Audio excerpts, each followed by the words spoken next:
السلام علیکم ورحمۃ اللہ وبرکاتہ۔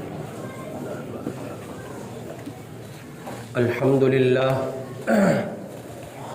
للہ نحمده ونستعینه ونستغفره ونؤمن به ونتوکل علیہ ونعوذ باللہ من شرور انفسنا ومن سیئات اعمالنا، من يهده الله فلا مضل له ومن يضلل فلا هادي له، ونشهد أن لا إله إلا الله وحده لا شريك له، ونشهد أن سيدنا محمدا عبده ورسوله صلى الله عليه وعلى آله وأصحابه وبارك وسلم تسليما كثيرا.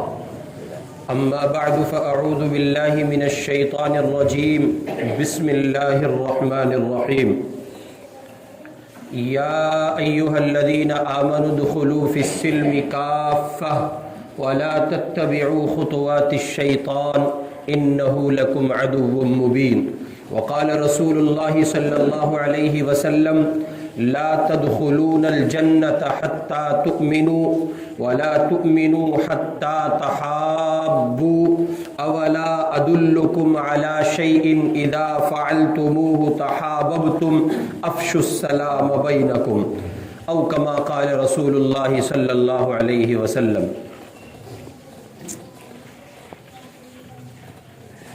قرآن و سنت کی روح سے مذہب اسلام ایک مذہب ہی نہیں بلکہ مستقل ایک دین ہے. مذہب اور دین میں یہ فرق ہے کہ جو چند عقائد پر، چند عبادات پر، چند ایک اخلاقیات پر مشتمل مجموعہ ہوتا ہے اس کو مذہب کہا جاتا ہے، اور جو مستقل دستور حیات کی حیثیت رکھتا ہو، جو مکمل ضابطۂ زندگی اور زندگی کے تمام شعبوں کو شامل ہو اور جہاں کہیں بھی ہو، اسے اس مذہب کو در حقیقت دین کہا جاتا ہے. اور مذہب اسلام کو جہاں کہیں مذہب کہا گیا ہے وہ مجازن کہا گیا ہے. حقیقتاً مذہب اسلام مذہب کے ساتھ ساتھ ایک کامل و مکمل دین ہے، اور اس کی بنیادی وجہ ہے کہ وہ اس زندگی کے ہر شعبے کے لیے ایک مکمل دستور العمل رکھتا ہے. اس نے انسانی زندگی کے ہر شعبے میں بھرپور رہنمائی اور رہبری کی ہے. گھریلو زندگی سے لے کر خاندانی زندگی تک، اور ملکی زندگی سے لے کر بین الاقوامی زندگی تک، کوئی شعبہ ایسا نہیں ہے جہاں اسلام کی تعلیمات و ہدایات اور اس کی روشن ہدایات، اس سے مربوط رہنے والے افراد زندگی کے کسی شعبے میں اور کسی پہلو سے، کسی بھی سمت میں وہ اس کی گراں قدر رہنمائیوں سے اپنے لیے کوئی رہبری حاصل کرنا چاہے اور وہ ان کی رہبری نہ کرتا ہو. چنانچہ اسلامی تعلیمات کا بنظر عمیق اور گہرائی کے ساتھ اگر مطالعہ آپ کریں گے تو یہ بات واضح ہوگی کہ اسلامی تعلیمات جو در حقیقت انسانوں کے لیے سلامتی، خیر خواہی اور بھلائی کے لیے اللہ کی طرف سے قلب اطہر، قلب محمد صلی اللہ علیہ وسلم پر نازل کی گئی ہیں، جس کی ایک چھوٹی سی مثال جو گزشتہ ہفتے مضمون ادھورا رہ گیا تھا اسی حوالے سے بات عرض کر رہا ہوں، جس کی ایک چھوٹی سی مثال مذہب اسلام میں سلام ہے، جو اپنے آپ میں سنت کی حیثیت رکھتا ہے اور اسلامی تہذیب اور معاشرے کا ایک رکن ہے. سلام اسلام میں کوئی رسمی اور رواجی شے نہیں ہے کہ صاحب ایک رسم ہے، ایک رواج ہے، اگر آپ اس کو اختیار کر لیں تو فبیہا، نہ کریں تو کوئی بات نہیں، بلکہ وہ اسلامی تہذیب اور اسلامی معاشرے کے ایک رکن کی حیثیت رکھتا ہے. اور اس کے واسطے سے اسلامی معاشرے میں بے پناہ خیر و فلاح کے دروازے کھلتے ہیں، اور اللہ کے بندے آپس میں ایک دوسرے سے مربوط ہوتے ہیں، باہم ان کے تعلقات میں وسعتیں پیدا ہوتی ہیں، اور ان اللہ کے بندے کو ایک دوسرے کے قریب آنے کا موقع ملتا ہے اس سلام کی عظیم ترین سنت کے نتیجے میں۔ چنانچہ رسول اکرم صلی اللہ علیہ وسلم کا فرمان عالی، حضور نے ارشاد فرمایا لا تدخلون الجنت حتی تؤمنوا، کوئی بندہ تم میں سے اس وقت تک جنت میں نہیں جا سکتا جب تک وہ کامل مومن نہ ہو۔ پھر فرمایا ولا تؤمنوا حتی تحابوا، اور کوئی بندہ تم میں سے اس وقت تک کامل مومن نہیں ہو سکتا جب تک کہ وہ ایمان والوں سے آپس کے تعلقات میں محض اللہ کی رضا کے لیے محبت نہ کرنے لگے۔ مومنین کو مخاطب کیا ہے رسول پاک نے، تم لوگ اس وقت تک کامل مومن نہیں ہو سکتے، کب تک؟ جب تک تم لوگ آپس میں محبت نہ کرنے لگو، اور یہ محبت باہم جو تمہارا تعلق ہو یہ محض اللہ کی رضا کے لیے ہو۔ اور پھر ارشاد فرمایا حضور پاک نے الا اولا ادلکم علی شیء اذا فعلتموه تحاببتم، حضور پاک علیہ الصلوۃ والسلام نے فرمایا اور کیا میں تم کو ایسی چیز نہ بتلاؤں جس کی وجہ سے تم لوگ آپس میں محبت کرنے لگو؟ اللہ کی رضا کے نتیجے میں ہمارے لیے جو منزل طے کی گئی ہے، جو مقام طے کیا گیا ہے، اور جہاں اس دنیا کی زندگی گزارنے کے بعد ابد الآباد ایک زندگی ہمیں اپنی بسر کرنی ہے، اور جو زندگی کسی عنوان سے کسی زاویے سے خاتمے کی شکار نہیں ہوگی، اس زندگی کو پانے کے لیے اور وہاں اس مقام تک پہنچنے کے لیے جس چیز کی بنیادی ضرورت ہے وہ چیز ہے ایمان۔ چنانچہ حضور فرما رہے لا تدخلون الجنت، تم اس وقت تک جنت میں داخل نہیں ہو سکتے حتی تؤمنوا، جب تک تمہارا ایمان مکمل نہ ہو، تم کامل ایمان والے نہ ہو۔ اور جنت میں داخلہ اس کی بنیاد کامل ایمان ہے، اور کامل ایمان کی جو بنیاد ہے اس کو حضور پاک علیہ الصلوۃ والسلام فرما رہے ولا تؤمنوا حتی تحابوا، اور تم لوگوں کا ایمان اس وقت تک مکمل نہیں ہوگا جب تک تم ایک دوسرے سے آپس میں اللہ کے لیے محبت نہ کرنے لگو۔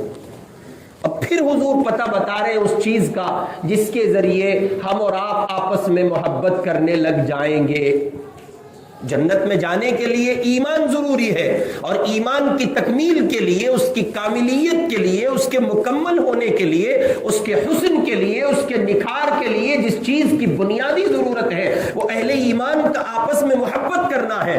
اس چیز کو پانے کے لیے کہ آپس میں محبت عام ہو، ایک دوسرے کے قریب ہو، ربط باہم پختہ ہو، مضبوط ہو، اس کے لیے رسول پاک علیہ الصلوۃ والسلام ارشاد فرما رہے اولا ادلکم علی شیء اذا فعلتموه تحاببتم، کیا میں تمہیں ایسی شے کا پتہ نہ بتاؤں کہ جس کی وجہ سے تم آپس میں محبت کرنے لگو؟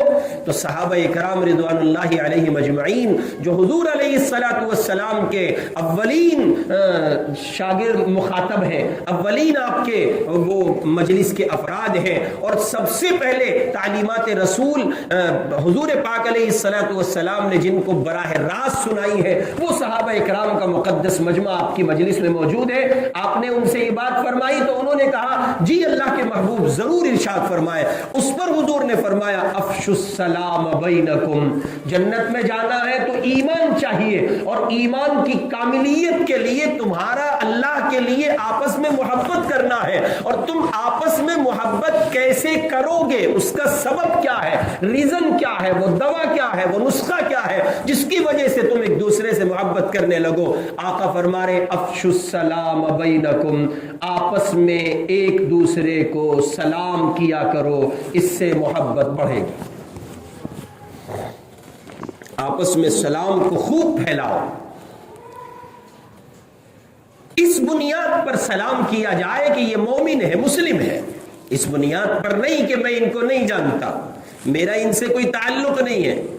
عامتاً ہم نے اور آپ نے اس عظیم سنت کو اس بنیاد پر بھی ترک کیا ہے کہ شناسہ ہے، متعارف ہے، پہلے سے جانتے ہیں تو سلام کریں گے، اور اگر شناسہ نہیں ہے، متعارف نہیں ہے، جانتے نہیں ہیں تو پھر سلام نہیں کرتے۔ اس میں جہاں سلام کی عظیم سنت کے ترک کو دخل ہے، وہاں ایک بڑا دخل اس کو بھی ہے کہ ایسی وجاہت، ایسی شباہت اور ایسا چہرہ مہرا اور ایسا رنگ و ڈھنگ اور ظاہری بناؤ سنگار جو اسلامی طرز زندگی کا پتہ دیتا ہو، ہمارے معاشرے میں ڈھونڈنے سے نہیں ملتا ہے۔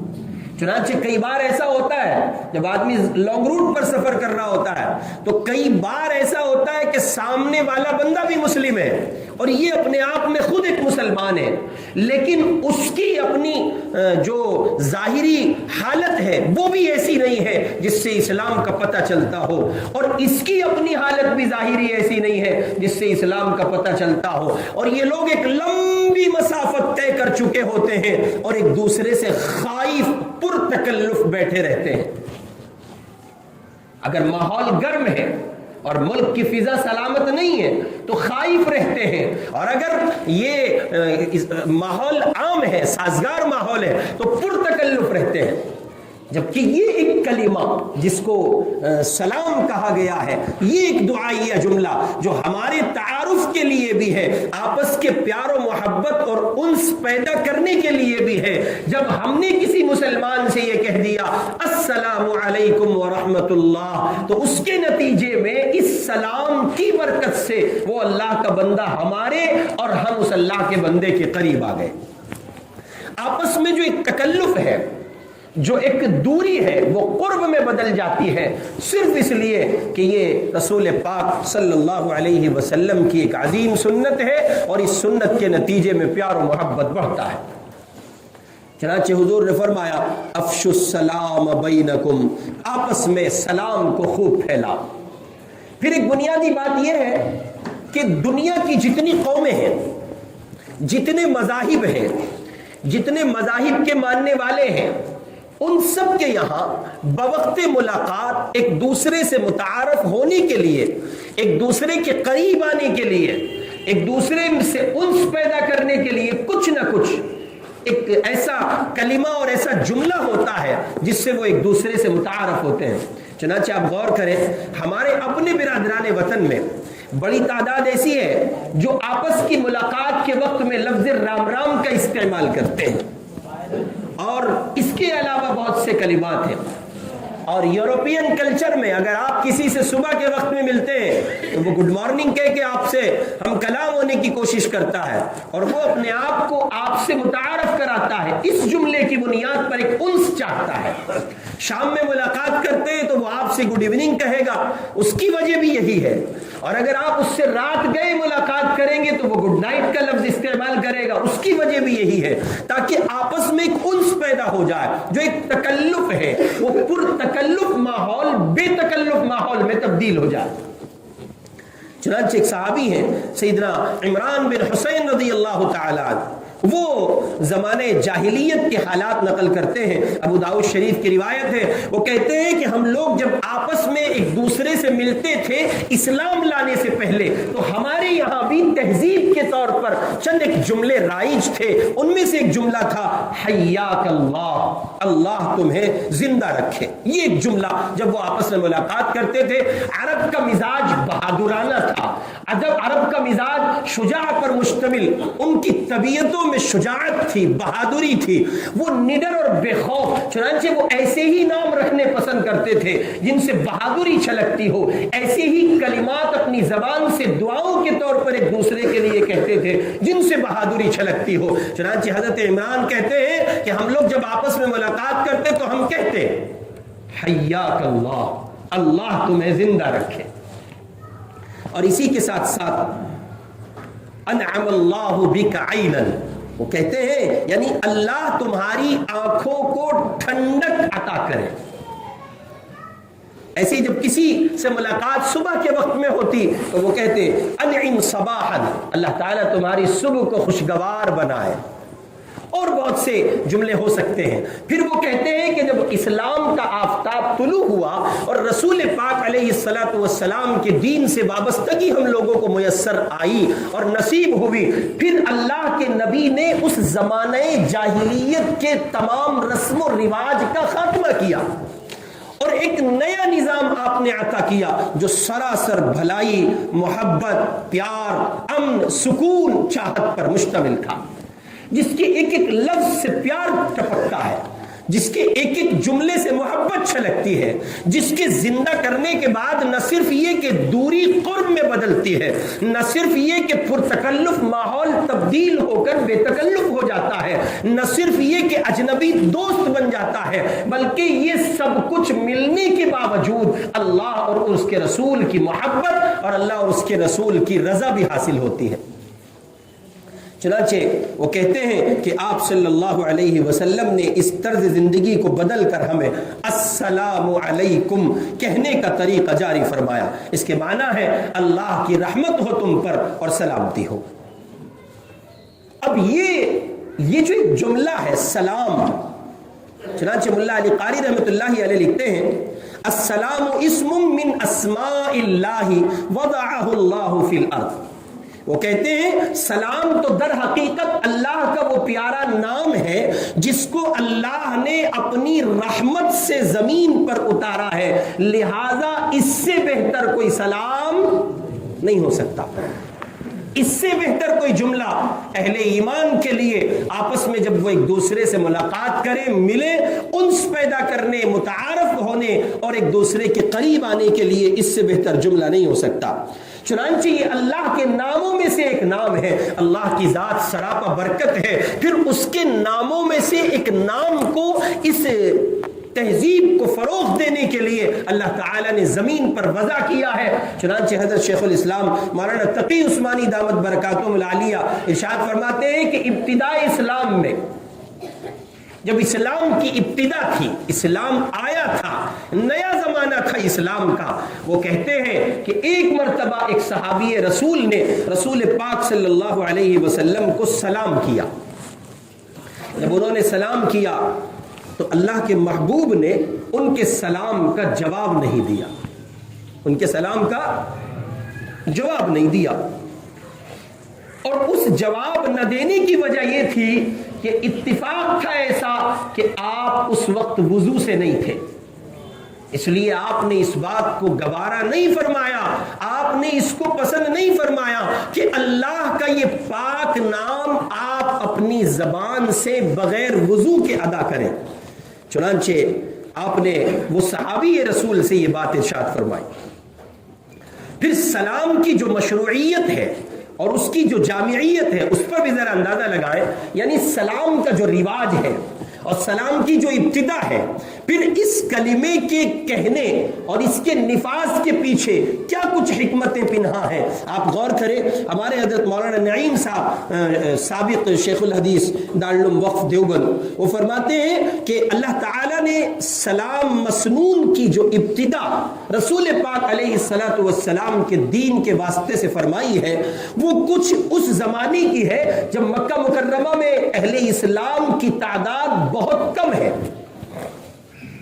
اور وہ اتنی تھوڑی مقدار میں ہے کہ کفار ان پر حاوی ہے اس بنیاد پر کہ وہ ان کو طرح طرح سے ایذا دیتے ہیں، تکلیف پہنچاتے ہیں اور مشقتیں ان کو برداشت کرنی پڑتی ہیں۔ اگر یہ معلوم ہو جائے کہ اس بندے نے اسلام قبول کر لیا ہے اور یہ مسلمان ہو گیا ہے تو پھر طرح طرح سے ستایا جاتا۔ چنانچہ ابو بکر کے ساتھ جو حالات آئے وہ آپ کو معلوم، اور حضرت سیدنا عمر رضی اللہ تعالی عنہ جیسے عظیم انسان کے ساتھ جو مسائل کھڑے ہوئے وہ آپ کے علم میں ہے۔ عثمان غنی کیا، علی مرتضی کیا، اور بلال حبشی کیا، اور حضرت حمزہ رضی اللہ تعالی عنہ، اور حضرت سمیہ رضی اللہ تعالی عنہ، اور بہت سے صحابہ اکرام رضوان اللہ علیہم اجمعین ہیں جنہوں نے اپنے اسلام کا اظہار کیا اور اس کی پاداش میں پھر ان کو مکہ مکرمہ کی سرزمین پر طرح طرح کی صعوبتیں برداشت کرنی پڑی۔ چنانچہ حضرت مولانا نعیم صاحب رحمۃ اللہ علیہ فرماتے ہیں کہ اسلام اور مسلمان نہایت کمزور تھے، اس زمانے میں اللہ کی طرف سے یہ حکم نازل ہوا جب تم آپس میں ملو تو ایک دوسرے کو سلام کرو۔ چنانچہ جب مسلمان آپس میں ایک دوسرے سے ملتے تو وہ سلام کرتے، السلام علیکم ورحمۃ اللہ۔ تو ان کے سلام کرنے کی وجہ سے پہلا نمبر تو یہ کہ وہ ایک دوسرے سے متعارف ہو جاتے۔ وہاں اسلام کا اظہار بڑی مشکل شے تھی، اور اظہار پر جو سزائیں تھیں، اظہار پر جو ایذائیں تھیں، اظہار پر جو مشکلات تھیں، وہ سہنے کی ہمت ہر کس و ناکس کو نہیں ہو سکتی تھی۔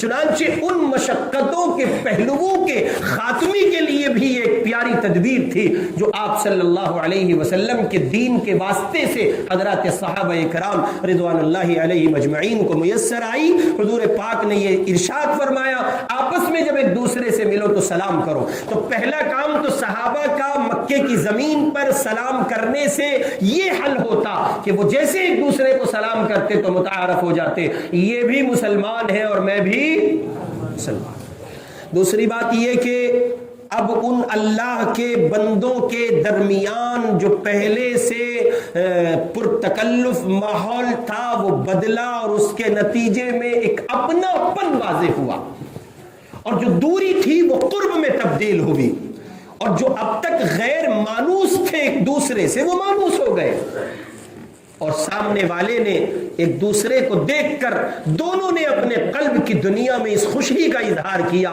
یہ بھی میرا کلمہ شریک بھائی ہے اور میں اس کا کلمہ شریک بھائی ہوں۔ چنانچہ مذہب اسلام نے سلام کی تعلیم و تلقین کے سلسلے میں اس کی تخصیص نہیں کی ہے، یعنی ایسا نہیں ہے کہ امیروں کا سلام الگ ہوگا اور غریبوں کا سلام الگ ہوگا، ایسا نہیں ہے کہ کمزوروں کا سلام الگ ہوگا اور طاقتوروں کا سلام الگ ہوگا، اور ایسا بھی نہیں ہے کہ پڑھے لکھوں کا سلام الگ اور ان پڑھ لوگوں کا سلام الگ، ایسا بھی نہیں کہ شہریوں کا سلام الگ اور دیہاتیوں کا سلام الگ، ایسا بھی نہیں کہ جمنا پار جو کالے پانی کے مترادف ہے اس کا سلام الگ، اور پرانی دلی جو مدینہ منورہ کے مترادف سمجھی جاتی ہے اس کا سلام الگ، ایسا نہیں ہے، بلکہ جو جہاں رہتا ہے پوری دنیا میں مسلمان جہاں بستے ہیں، یا ایھا الناس انا خلقناکم من ذکر و انثی وجعلناکم شعوبا وقبائل لتعارفوا، جو جہاں ہے وہ امیر ہو یا غریب، چھوٹا ہو یا بڑا، کمزور ہو یا طاقتور، وہ کوئی ہو، ادنا ہو یا اعلیٰ، ان پڑھ ہو یا پڑھا لکھا، کوئی ہو، ہر ایک اللہ کے بندے کے لیے سلام کے ایک ہی کلمے سے ہر ایک کو سلام کرنا ہے۔ ان ھذہ امتکم امۃ واحدہ، اور انہی بنیادوں پر وہ ایک نظام برپا کیا گیا کہ جناب من یورپ سے لے کے عرب تک اور عرب سے لے کے عجم تک اور پوری دنیا انسانیت جہاں جہاں بستی ہے، اہل اسلام کی مثال جسد واحد کی ہے۔ مسلمان ایک جسم کی مانند ہیں، وہ زمین پر کہیں بھی بستے ہیں۔ چنانچہ ان کے لیے یہ کہا گیا کہ وہ سلام کی تخصیص ان کے لیے کوئی نہیں ہے، اسی ایک لفظ سے ان سب کو سلام کرنا ہے جو جناب رسول پاک صلی اللہ علیہ وسلم کی طرف سے جاری کیا گیا۔ ہمارے یہاں ہمارے مسلم معاشرے میں اولاً تو سلام کا رواج نہیں، سلام کو فروغ نہیں، سلام کے سلسلے میں جو کوتاہی برتی گئی ہے اس میں ایک بنیادی کوتاہی یہ ہے کہ چھوٹے اپنے بڑوں کو سلام نہیں کرتے، یہ مزاج نکل گیا، یہ رواج اب نہیں رہا، یہ تہذیب کا فقدان ہے۔ اسلامی معاشرہ ہمیں دیکھنے کو اس طرز پر اب نہیں ملتا ہے جیسا اللہ کے یہاں مطلوب ہے۔ چنانچہ چھوٹوں کا مزاج اس قدر بگڑا ہے اور ان میں اتنا فساد واقع ہوا ہے کہ وہ سلام کو فروغ نہیں دیتے، وہ سلام نہیں کرتے، اور بڑے انانیت کا شکار ہوئے، بڑے کبر کا شکار ہوئے۔ انہوں نے یہ سمجھا جب اس چھوٹے نے مجھے سلام نہیں کیا تو پھر میں تو اس کے مقابلے بڑا ہوں، میں اسے سلام کیوں کروں۔ اور جو لوگ مالدار تھے ان کو اپنے مال کا نشہ اور خمار اور بھوت اور اس کا جنون ان کو چڑھا، نتیجہ یہ نکلا کہ انہوں نے اپنی مالداری کے زعم میں سلام نہیں کیا. ایک غریب آدمی ہے، حالانکہ رسول پاک علیہ الصلوۃ والسلام سے زیادہ امیر، آپ سے زیادہ باعزت، آپ سے زیادہ باکمال، آپ سے زیادہ ذی علم، آپ سے زیادہ ذی تقوی کون ہو سکتا ہے؟ آپ امام الانبیاء ہیں. آپ کی صفت عالی کو ذرا غور فرمائیں. اللہ کے محبوب گلیوں سے جب گزرتے ہیں تو چھوٹے بچوں کو بھی سلام فرما لیتے ہیں. چھوٹے بچوں کو. ہم اور آپ تو اپنی بیویوں سے جنگ کرتے ہیں. جب میں گھر میں آیا تو تم نے سلام نہیں کیا تو آپ کر لیتے. جھگڑا ہی ختم ہے. مسائل نپٹائے جاتے ہیں، بڑھائے نہیں جاتے. چنانچہ ہمارے یہاں سلام کو وہ فروغ اور وہ رواج نہ مل سکا جس رواج اور جس فروغ کی تعلیم جناب نبی پاک صلی اللہ علیہ وسلم نے ارشاد فرمائی تھی. چنانچہ حضور پاک علیہ الصلوۃ والسلام کے اس عمل کو چھوڑ دینے اور ٹھکرانے کے نتیجے میں میں نے جیسے عرض کیا کہ وہ دوریاں واقع ہوئی کہ ایک ٹریک پر ایک گاڑی میں ایک گاڑی کی ایک سیٹ پر سفر کر رہے ہیں، فلائٹ میں ایک جگہ ایک سیٹ پر سفر کر رہے ہیں، یکے بعد دیگرے بیٹھے ہوئے اور لمبے روٹ پر جا رہے ہیں اور بہت دور کی مسافت طے کرنے کے بعد ایک دوسرے سے اجنبی رہتے ہیں. اس کی وجہ بنیادی طور پر دو ہیں. نمبر ایک تو یہ کہ ان کی ظاہری شباہت اسلامی نہیں ہے. آخر پہچانے تو پہچانے کیسے؟ غیر مسلم بھی وہی شباہت رکھتا ہے اور ایک مسلمان کی شباہت بھی وہی ہے. تو یہ فرق کرنا ذرا مشکل ہو جاتا ہے کہ ان کو سلام کیا جائے کہ نہ کیا جائے. اور دوسرے نمبر پر بنیادی طور پر یہ ایک کمی ہے کہ ہمارے یہاں سلام کو فروغ نہیں ہے. چنانچہ ایئرپورٹ پر کوئی ہم جیسا بھلا سیدھا سا دیسی مسلمان حجرے کا آدمی چلا جاوے ملا جی آدمی تو گھبراتا ہے، اس لیے کہ سارے چکنے اوپر سے لے کے نیچے تک فریش. کوئی فریش ہوتا ہے، کوئی ریفریش ہوتا ہے. عورتیں بھی ایسی دکھ رہی ہیں، مرد بھی ایسے ہی دکھ رہے ہیں. ذرا قریب جا کے دیکھو تو پتہ چلتا ہے ادھر چکناہٹ ہے ادھر کھردراہٹ ہے، باقی محسوس نہیں ہوتا. اور ان کے جو غیر مسلم بھائی ہوتے ہیں ان کی طرز زندگی بھی وہی ہوتی ہے. وہ چست پینٹ، جینز کی پینٹ اور شرٹ انہوں نے پہنی ہوئی ہے. ان کے ہاتھ میں بھی کچھ نہ کچھ دھاگا واگا ہوتا ہے اور ہمارے پنڈت جی مسلمانوں کے ہاتھ میں بھی کچھ نہ کچھ ہوتا ہی ہے. تو ایک عام مسلمان کے لیے یہ بہت زیادہ مشکل گھڑی ہوتی ہے جب وہ فلائٹ میں سفر کر رہا ہوتا ہے، یا یوں کہیے کہ جناب من وہ ایئرپورٹ پر وہ ٹرین سے کسی اچھی اور معیاری درجے کی ٹرین سے سفر کر رہا ہوتا ہے، ہائی کلاس میں بیٹھا ہوا. مشکلات ہوتی ہیں. چنانچہ ان مشکلات کی وجہ سے آدمی نہ کھل کر یعنی اپنی مکمل آزادی کے ساتھ نہ سفر کر پاتا ہے اور نہ وہ اپنے آپ میں کسی طرح کی راحت محسوس کر پاتا ہے. اس واسطے میرے بھائی لا تدخلون الجنت حتی تؤمنوا، اگر آپ جنت میں داخلہ چاہتے ہیں، میں جنت میں داخلہ چاہتا ہوں، اہل ایمان یہ چاہتے ہیں کہ جنت میں ان کو داخلہ میسر آئے تو ان پر یہ لازم ہے، ضروری ہے کہ وہ اپنے ایمان کی تکمیل کریں. ولا تؤمنوا حتی تحابوا، اور اگر ایمان کی تکمیل چاہتے ہیں تو ان کے لیے یہ لازم ہے کہ وہ آپس میں محبت کریں اللہ کی رضا کے لیے. اولا ادلکم علی شیء اذا فعلتموه تحاببتم، اور اگر تم یہ چاہتے ہو کہ تمہارے درمیان آپس میں محبت بڑھے تو اس کا نسخہ یہ ہے افشوا السلام بینکم، تم آپس میں سلام کو خوب پھیلاؤ. سلام در حقیقت اللہ کا ایک نام ہے. چنانچہ حضور پاک علیہ الصلوۃ والسلام جب ہجرت فرمانے کے بعد مدینہ منورہ تشریف لائے، آپ نے اپنی پہلی تقریر میں جن باتوں کی تاکید فرمائی، ذرا غور کیجئے گا، بہت قیمتی بات عرض کر رہا ہوں. حضور نے مدینے آنے کے بعد اپنی پہلی تقریر میں، پہلی اسپیچ میں، پہلی گفتگو میں جن باتوں کو صحابہ کے لیے تاکیداً ضروری قرار دیا، ان کو کرنا، اس سے تمہاری یونٹی مضبوط ہوگی. تمہیں یہ معلوم ہوگا اس اجنبی جگہ میں کون تمہارا اپنا ہے اور کون تمہارا اپنا نہیں ہے. ان تمام باتوں میں سے ایک بات رسول پاک علیہ الصلوۃ والسلام کی یہ بھی تھی افشوا السلام بینکم، سلام کو اپنے درمیان عام کرو. چنانچہ ایک موقع پر حضور نے فرمایا ایھا الناس، اے لوگو، افشوا السلام واطعموا الطعام وصلوا الارحام وصلوا باللیل والناس نیام تدخلوا الجنة بسلام. حضور نے فرمایا لوگو سلام کو پھیلاؤ اپنے درمیان، بھوکوں کو کھانا کھلاؤ، رشتہ جوڑو، اور رات میں جب لوگ سو جائیں تم یاد الہی میں مصلی کی زینت بن جاؤ. ان اعمال کی بدولت تم سلامتی کے ساتھ جنت میں داخل ہو جاؤ گے. ان میں پہلا کام افشوا السلام جو حضور پاک نے فرمایا. چنانچہ اللہ کے رسول صلی اللہ علیہ وسلم کی اس تعلیم کا مزید خلاصہ کرتے ہوئے علامہ شبیر عثمانی رحمۃ اللہ علیہ، جو ہمارے پڑوسی ملک پاکستان کے شیخ الاسلام کی حیثیت رکھتے تھے اور حضرت شیخ الہند مولانا محمود صاحب دیوبندی رحمۃ اللہ علیہ کے شاگرد رشید تھے اور دارالعلوم دیوبند کے فرزند عظیم تھے، اور پوری دنیا میں انہوں نے شیخ الاسلام کی حیثیت سے علماء دیوبند کو متعارف کرایا اور ان کی صحیح تصویر کو پوری دنیا کے سامنے اجاگر کیا. وہ فرماتے ہیں ہر شخص کے 3 وطن ہوتے ہیں، ہر آدمی کے 3 وطن ہوتے ہیں. نمبر 1 جسمانی، نمبر 2 ایمانی، نمبر 3 روحانی.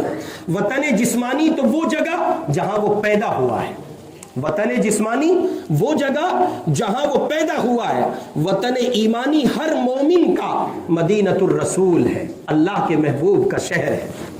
اللہ تعالی ہم سب کو وہاں جانا نصیب فرمائے. اور وطن اصلی ہم سب کا اہل ایمان کا جو وطن روحانی ہے، وطن جسمانی وہ جہاں ہم پیدا ہوئے، وطن ایمانی مدینہ منورہ ہے، اور وطن روحانی ہم سب کے لیے جنت ہے. اللہ ہم سب کو وہاں بھی اکٹھا فرمائے.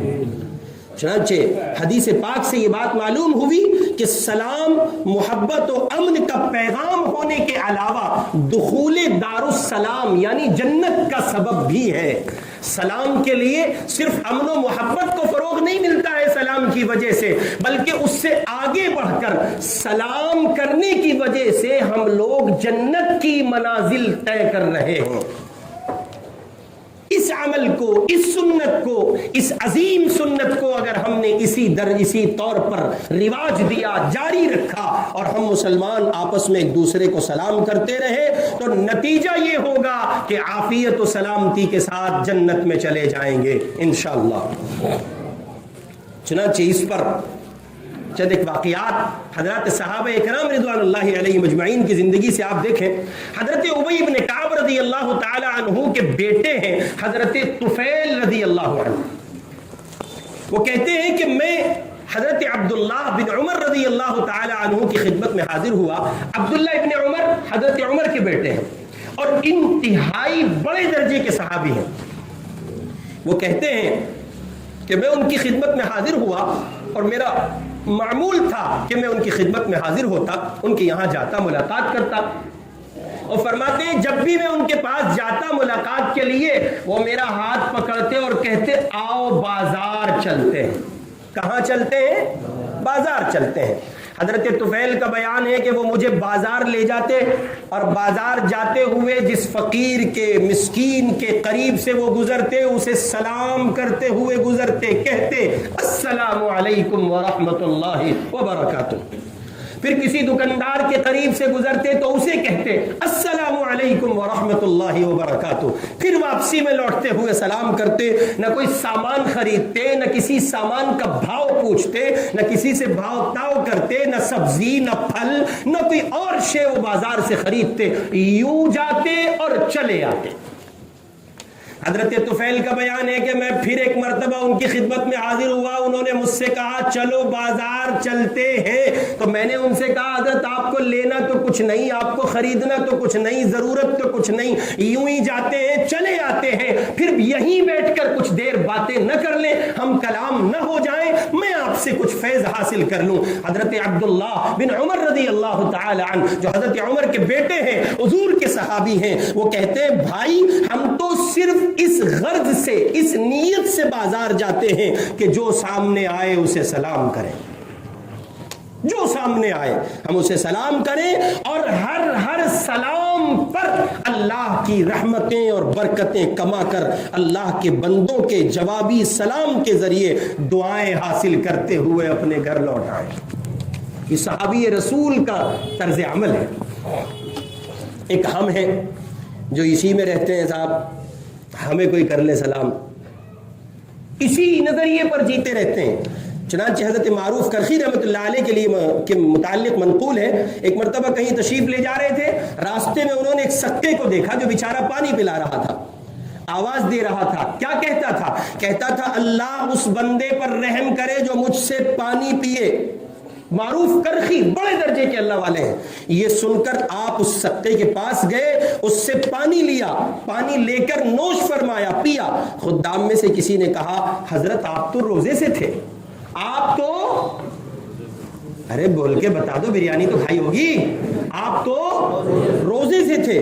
تو معروف کرخی رحمۃ اللہ علیہ نے کہا آپ نے نہیں دیکھا وہ اللہ کا بندہ کہہ رہا تھا اللہ اس بندے پر رحم کرے جو مجھ سے پانی لے کر پیے. وہ دور سے بیچارہ پانی لے کر آیا ہوگا، اللہ کے بندوں کی خدمت کر رہا ہے، اس کی دعاؤں میں مجھے ایسی برکت دکھائی پڑی، اس لیے میں نے سوچا اس کی دعا کو ضائع نہ کروں، جو میں نے اس کی دعا کو لینے کے لیے اپنا نفلی روزہ توڑ دیا تاکہ اس دعا سے محروم نہ ہو جاؤں. اور رہی بات روزے کی تو وہ چونکہ نفل تھا اس کو ہم پھر ادا کر لیں. یہ ہے ہمارے بزرگوں کا طرز زندگی سلام کے سلسلے میں. ایک ہم لوگ ہیں، چنانچہ مسند احمد میں حضرت سعد بن عبادہ رضی اللہ تعالی عنہ کا واقعہ اس سے بھی زیادہ عجیب. حضرت انس فرماتے ہیں کہ ایک مرتبہ رحمت دو عالم صلی اللہ علیہ وسلم سعد بن عبادہ کے مکان پر تشریف لے گئے. کون گیا؟ حضور پاک صلی اللہ علیہ وسلم. اور اپنے معمول کے مطابق اجازت چاہنے کے لیے اللہ کے محبوب نے سلام کیا، السلام علیکم ورحمۃ اللہ وبرکاتہ. سلام کس نے کیا؟ حضور پاک صلی اللہ علیہ وسلم نے. حضرت سعد نے جواب تو دیا مگر اتنا آہستہ کہ حضور نہ سن سکیں. آپ صلی اللہ علیہ وسلم نے دوبارہ سلام کیا، پھر تبارہ سلام کیا. ہر بار سعد سلام سنتے ہیں اور سن کر آہستہ جواب دیتے ہیں، سنتے ہیں اور سن کر آہستہ جواب دیتے ہیں. 3 مرتبہ حضور نے ایسا کیا اور مسنون یہی ہے. اور 3 مرتبہ جب آپ کو سلام کا جواب نہ مل سکا، اور جواب تو مل رہا تھا، آواز آپ کے کان مبارک تک نہیں پہنچ رہی تھی، وہ اتنی آہستہ سے جواب دے رہے تھے، تو حضور علیہ الصلوۃ والسلام واپس لوٹنے لگے. جب حضرت سعد نے دیکھا کہ گھر سے نکل کر حضور پاک علیہ السلام چلے گئے تو حضرت سعد نے دیکھا اب آواز نہیں آتی ہے، تو وہ گھر سے نکلے، پیچھے دوڑے اور عذر پیش کیا. اور پھر جو انہوں نے بات کہی ہے وہ بڑی عجیب ہے. کہتے ہیں یا رسول اللہ ہر مرتبہ آپ کی آواز سنی اور سلام کا جواب دیا مگر آہستہ دیا تاکہ آپ کی زبان مبارک سے سلامتی کی دعا میرے لیے زیادہ سے زیادہ نکل جائے. یہ ہے صحابہ اکرام، ان کے یہاں سلام کی حیثیت ہے. دعا دینے والا کون ہے؟ جناب رسول اللہ صلی اللہ علیہ وسلم ہے. اس واسطے علماء نے لکھا ہے حضرت سعد کا یہ عمل حضور علیہ الصلوۃ والسلام سے محبت اور غلبہ عشق کی وجہ سے تھا.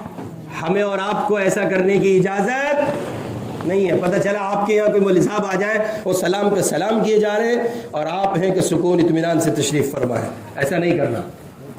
وہ صرف ان کی نہیں، ان کی خصوصیت تھی، وہ غلبہ محبت میں ایسا کر گئے. حکم یہ ہے کہ جب کوئی تمہارے دروازے پر پہنچے تو تمہیں اسے چاہیے کہ وہ سلام کرے اور آپ اس کا سلام کا جواب دیں. اور یہ سلام کا جواب ہی در حقیقت اجازت کے معنی میں ہے. آپ آئیں، دروازہ کھولیں اور اس سے ملاقات کریں. پھر یہ جو سلام کا عمل ہے نا، یہ اپنے آپ میں دعا اور ایک خاص عمل کی حیثیت رکھتا ہے.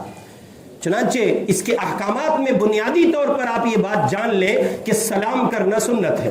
سلام کرنا سنت ہے مگر اس کا جواب دینا، لہذا کسی کو ایسی کریٹیکل پوزیشن میں سلام نہ کرو جب وہ جواب دینے کی ہمت نہ پوزیشن میں نہ ہو. ایک آدمی تلاوت کر رہا اور وہ آیا اور اس نے آ کر کے سلام کیا. اب اگر وہ جواب تلاوت اس سے کہیں زیادہ بڑھا ہوا عمل ہے، لہذا تلاوت کرنے والے بندے کو سلام نہ کیا جائے. اذان ہو رہی ہے، سلام نہ کیا جائے. کوئی بندہ کھانا کھا رہا ہے، سلام نہ کیا جائے. کوئی بہت زیادہ انہمام کے ساتھ کسی کام میں لگا ہوا ہے، سلام نہ کیا جائے. لیکن یہ بھی یاد رکھا جائے کہ اگر کسی نے سلام کر لیا تو اس سے جنگ نہ کی جائے، جدال کا ماحول قائم نہ کیا جائے، لڑائی نہ کی جائے۔ آپ کو دکھتا نہیں ہے اس موقع پہ سلام نہیں کرتے، اور آپ کو نہیں دکھتا چچا کہ جنگ نہیں کرتے، تو ضروری ہے آپ کو جنگ کرنا۔ اتنی دیر آپ جنگ کر رہے ہیں، اتنی دیر میں اس کا جواب دیجئے، نیکیاں کمائیے، اور پھر اس سے کہیے بھائی ایسے موقعوں پر سلام نہیں کرتے، ہم نے یہ علماء سے سنا ہے، یہ ہم نے پڑھا ہے، یہ ہے طریقہ۔ چنانچہ سلام کو فروغ دیجئے، اور سلام کے الفاظ کو بالخصوص سلام کے الفاظ کو درست کیجئے۔ ہمارے معاشرے میں جو جتنا زیادہ بڑا ہوتا ہے وہ اتنا ہی زیادہ سلام کو بگاڑ کے اور خراب کر کے پیش کرتا ہے۔ معاشرے میں بڑے سب عجیب عجیب ڈھنگ کے سلام چلے ہوئے ہیں۔ السلام علیکم، کیا کرے گا بھائی، جنگ لڑنے آیا کیا؟ السلام علیکم امام صاحب، ہے ارادہ کیا ہے؟ کیا عمر ہے آپ کی؟ میری عمر ہوگی 50 سے پلس۔ اچھا کہاں سے ہیں آپ؟ جی فلاں جگہ سے ہوں۔ کتنے پیسوں کے مالک ہیں؟ جی 1.5-2 کروڑ کا۔ بے وقوف آدمی، تجھے سلام کرنا بھی نہیں آیا؟ دلی میں چنے بون رہا ہے بیٹھ کے، کیوں ہے تو 50 سال کی زندگی میں سلام بھی نہیں سیکھ سکا؟ اس لیے سلام کے الفاظ کو درست کیجئے، اور اسی کے ساتھ ساتھ اس کا بھرپور خیال رکھیے کہ سلام کے الفاظ کو یاد کرنے کی کوشش کیجئے۔ چنانچہ میں اپنی یاد دہانی اور اپنی درستگی کے لیے دہرائے لیتا ہوں، آپ بھی میرے ساتھ دہرا لیں۔ السلام علیکم، السلام علیکم، السلام علیکم ورحمۃ اللہ وبرکاتہ۔ یہ اصل ہے، اور اس کے سوا سب نقل ہے، ضرورت نہیں ہے۔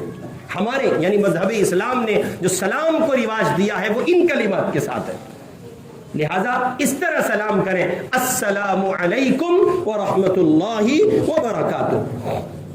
ایسے ہی آپ نے کسی کو فون کیا، ٹیلی فون آپ کسی کو کر رہے ہیں، نمبر ملایا تو فون ملاتے ہیں، بس کہاں ہے تو پتہ نہیں دے رہا، یہ پاگل پن ہے۔ سلام کی آپ نے کسی کو فون کیا ہے، بیل جا رہی ہے، سامنے والے نے بیل جانے کے بعد آپ کا فون ریسیو کیا، جیسے ہی اس نے فون اٹھایا، السلام علیکم ورحمۃ اللہ وبرکاتہ۔ یہ ہے طریقہ۔ السلام قبل الکلام، کلام سے پہلے سلام کرو، سلام کو فروغ دو، پہلے کلام نہیں، پہلے سلام ہے۔ کسی سے آپ فون پر بات کریں گے تو آج سے یہ طے کر لیجئے کہ آپ پہلے سلام کریں گے اور بعد میں کلام کریں گے۔ کسی کو آپ میسج لکھتے ہیں، پہلے سلام کریں گے بعد میں کلام کریں گے۔ آپ کسی کی چوکھٹ پہ جاتے ہیں، سلام کریں گے بعد میں کلام کریں گے۔ آپ اپنے بچوں سے ملاقات کرتے ہیں، اپنے گھر میں جاتے ہیں، پہلے سلام کریں گے بعد میں کلام کریں گے۔ شناسائی ضروری نہیں، متعارف ہونا ضروری نہیں، مسلمان ہے، ایمان والا ہے، اسے ہم سلام کریں گے اور سلام کو فروغ دیں گے، اور ان دعائیہ کلمات کی برکت سے اللہ کی جوار رحمت میں اپنے لیے جگہ بنائیں گے۔ یاد رکھیں، اگر ایسا کیا گیا 100% یقین کے ساتھ یہ بات کہی جا سکتی ہے کہ ہمیں وہ معاشرہ اور وہ سب کچھ دیکھنے کو ملے گا جس کی ہم ضرورت اپنے معاشرے میں محسوس کرتے ہیں۔ رسول پاک علیہ السلام نے فرمایا، مغفرت کرنے والے، مغفرت کو واجب کرنے والے جو اعمال ہیں ان میں سلام کو دخل، ان کو اس میں سلام کرنا بھی ہے۔ جن اعمال کی وجہ سے مغفرت واجب ہوتی ہے ان اعمال میں سے ایک عمل سلام کرنا بھی ہے۔ یہ چند ایک بے ترتیب سی باتیں آپ کی خدمت میں رکھی گئی ہیں، اسے امید کے ساتھ شاید کہ اتر جائے تیرے دل میں میری بات، اس کو فروغ دیجئے، بڑھاوا دیجئے اور سلام کیجئے۔ مومن ہے، مسلمان ہے، اس کو بھرپور رواج دیجئے، سلام کیجئے، الفاظ کی درستگی کے ساتھ سلام کیجئے۔ اللہ تعالی مجھے اور آپ کو اس عظیم سنت کے احیاء کی توفیق نصیب فرمائے، اس عظیم سنت کو زندہ کرنے اور باقی رکھنے کی توفیق نصیب فرمائے۔ وآخر دعوانا ان الحمدللہ رب العالمین۔ اس ویڈیو کو لائک کریں، کمنٹ باکس میں دعاؤں سے نوازیں، چینل کو سبسکرائب کریں، صدقہ جاریہ کی نیت سے شیئر بھی کر دیں۔